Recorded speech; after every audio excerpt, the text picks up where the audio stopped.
Olá, como vai você? Tudo bem? Se você gostar de pelo menos uma parte do vídeo, se você achar que teve alguma coerência, nesse comentário que eu vou fazer aqui, deixe aí o seu like, ok? Se inscreva no canal e ative esse sininho bonitinho aí da notificação, ok?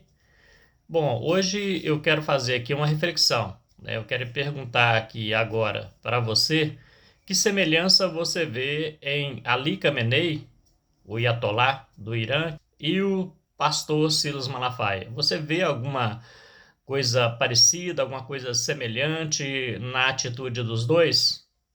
Bom, eu vou mostrar para você aqui que há uma leve semelhança, ou a depender do ponto de vista, até uma semelhança bastante significativa na atitude dos dois.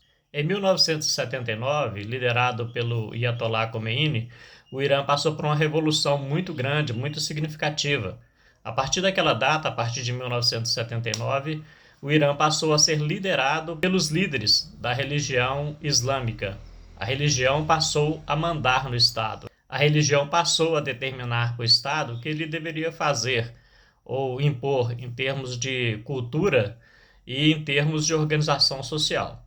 Então, a partir daquele momento, o Estado passou a ser submisso à religião. Já há 3 semanas, estamos vendo lá um levante, iniciado por causa das condições econômicas do país, por causa da inflação, por causa das dificuldades de adquirir alimento, de comercializar também. Começou-se esse levante e esse levante se expandiu. Outras classes, outros grupos que estavam também insatisfeitos se juntou a esses comerciantes e a esses empresários, e agora o Irã está um caos.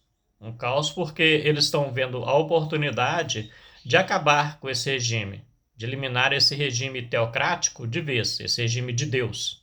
Lá no Irã, a gente sabe que a palavra de Deus para eles é o Alcorão. Então, o Alcorão é a palavra de Deus para eles, assim como a Bíblia é a palavra de Deus aqui para os cristãos. E eles estão insatisfeitos ao ponto de pedir a morte do líder religioso dele, o Ayatollah Khomeini. Por que eu fiz essa pergunta aqui? Que semelhança você vê entre o Silas Malafaia e o Ayatollah do Irã? Porque lá o Ayatollah é que determina as diretrizes do governo, as diretrizes sociais, as diretrizes comportamentais da população e outras diretrizes também. Eles influenciam fortemente no governo, determinando o que deve ser feito e o que não deve. As decisões do governo do Estado do Irã, ela fica em segundo plano. A religião é que deve prevalecer acima de tudo. Ela que deve determinar o que deve ser feito e o que não deve ser feito. Se aos olhos dela as decisões do governo não estiver de acordo, o governo tem que mudar as suas decisões e agradar ao sistema religioso vigente lá no Irã. Agora, recente, a gente viu que o Brasil chegou bem perto de se tornar um país teocrático, um país onde que Deus ia governar o país. Através da influência do Silas Malafaia sobre o presidente da República, sobre o presidente Bolsonaro, o país ia se tornar um país teocrático.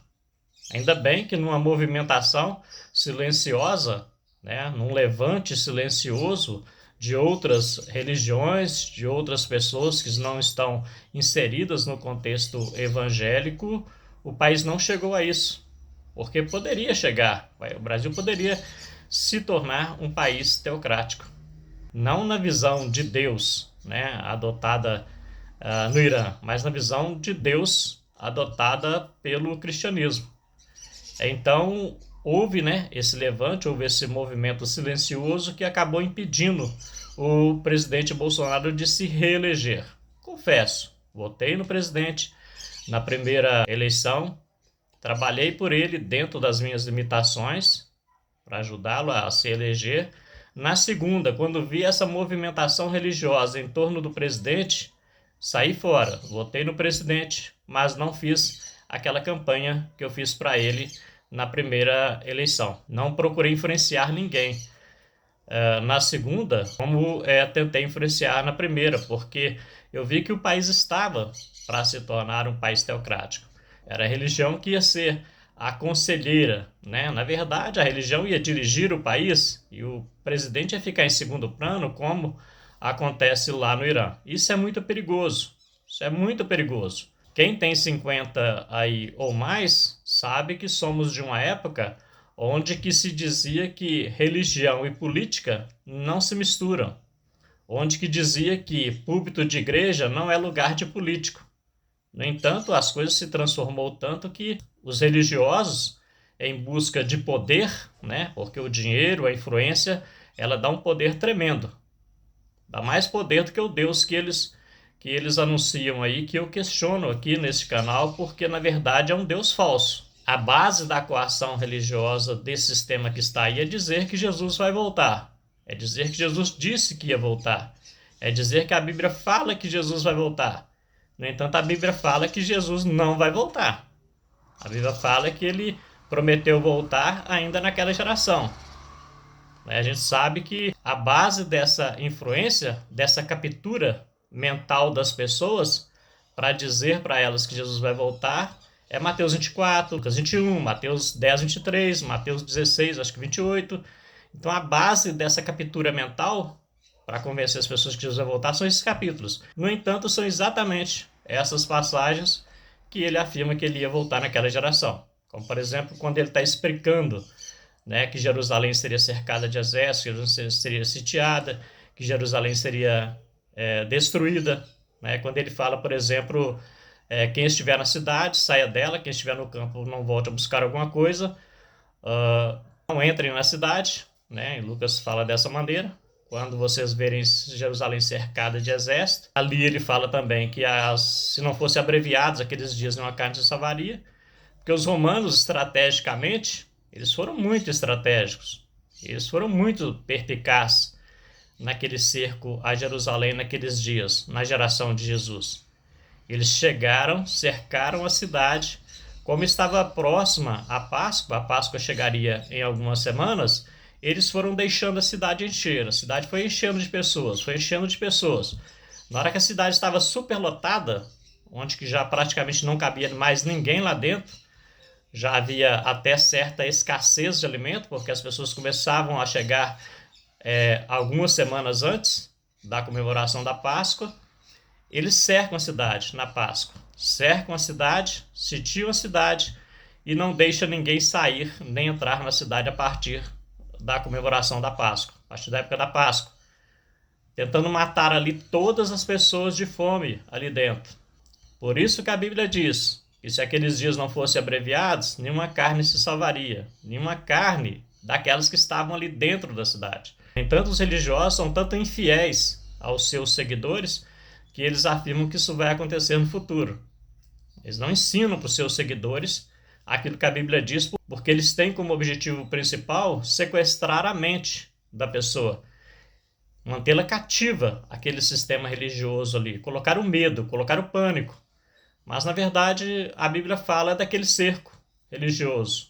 Em Lucas mesmo fala que é para que se cumpra tudo que está escrito a respeito das profecias. É para que se cumpra todas as profecias. Então, aquele ali era o ápice do cumprimento das profecias. Então, os romanos cercaram ali de abril a agosto, tentando matar todo mundo de fome ali dentro.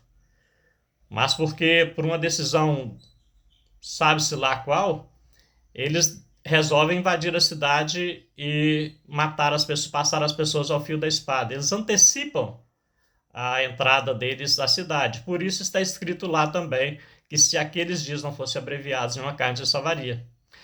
É por isso que está escrito também em Apocalipse que durante 5 meses os homens desejariam a morte, mas a morte fugiria deles. Durante 5 meses os judeus ansiariam a entrada dos romanos para matá-los.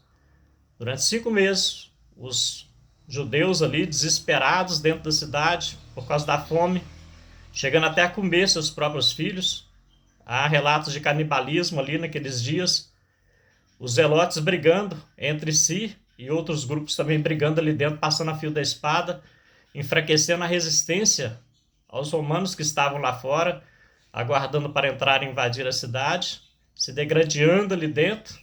Né? O amor de muitos esfriando naquele contexto caótico em que se encontrava a cidade, acabava enfraquecendo a própria resistência judaica aos romanos que estavam lá fora, se preparando para invadir a cidade, lançando pedras de 45 quilos sobre as muralhas de Jerusalém para destruí-la e outras coisas mais.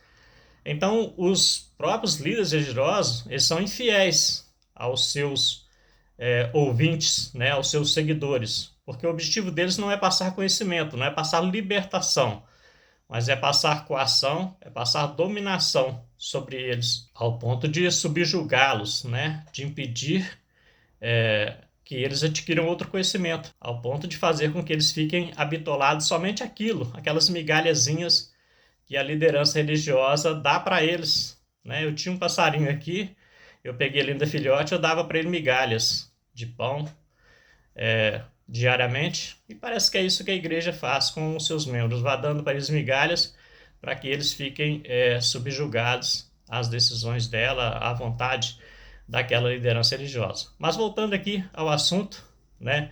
Então eu vejo uma semelhança entre o Ayatollah, né, do Irã, o líder religioso do Irã, o que ele faz lá no Irã e o que estava sendo feito aqui no Brasil, no governo Bolsonaro. Eu acredito que no primeiro mandato foi uma influência muito leve, muito suave, mas isso ia se intensificar a partir da reeleição do Bolsonaro, ou a partir de uma eleição, né, de qualquer membro da família dele, influenciada pelo pastor Silas Malafaia. O pastor Silas Malafaia vai implantar aqui no Brasil um governo teocrático, porque a religião é que vai mandar aqui no Brasil. E eu espero que haja, né, um novo levante aí silencioso e que não permita que isso aconteça. Ainda que eu seja apaixonado pelo presidente Bolsonaro, pela idoneidade, pelos costumes, acompanhei, né, a vida dele política durante um certo período, né, naquele período que ele era deputado federal, e sempre fui simpatizante dele, sempre vi nele um homem muito autêntico, né, um homem idôneo para governar o país, mas um homem idôneo para governar o país sem a influência religiosa que está sendo imposta sobre ele através da esposa dele. Então eu vejo uma semelhança entre o Ayatollah Khomeini, entre também, né, o antecessor dele, o Ayatollah Khomeini, e o Silas Malafaia. Eu acho que o Silas Malafaia quer chegar a esse ponto de influenciar um governo federal aqui no Brasil para implantar um sistema teocrático. Sabemos que lá no Irã, né, os líderes religiosos e os ayatollahs, eles se escondem atrás do Alcorão, né, porque há a narrativa lá de que o Alcorão é a palavra de Deus deles. Sabemos também que aqui no Brasil, né, os religiosos aqui, eles se escondem atrás da Bíblia, né, que também é chamada a palavra de Deus, para poder alcançar os seus objetivos, para chegar aonde que eles querem chegar. Eu lembrei que há um versículo que diz que o rei ele inclina o seu coração para aquilo que ele deseja, ou para tudo que ele deseja. Então, aqui no Brasil, quando um líder religioso ele inclina o seu coração por uma determinada direção, ele se esconde atrás da Bíblia para poder chegar àquele objetivo. Se você concorda comigo, deixe o seu like, se inscreva no canal, ative o sininho da notificação e um forte abraço para você. Te desejo graça e te desejo paz, que é uma coisa universal, que todas as pessoas precisam, independente da religião que ela pratique, da religião que ela esteja, ok? Um forte abraço.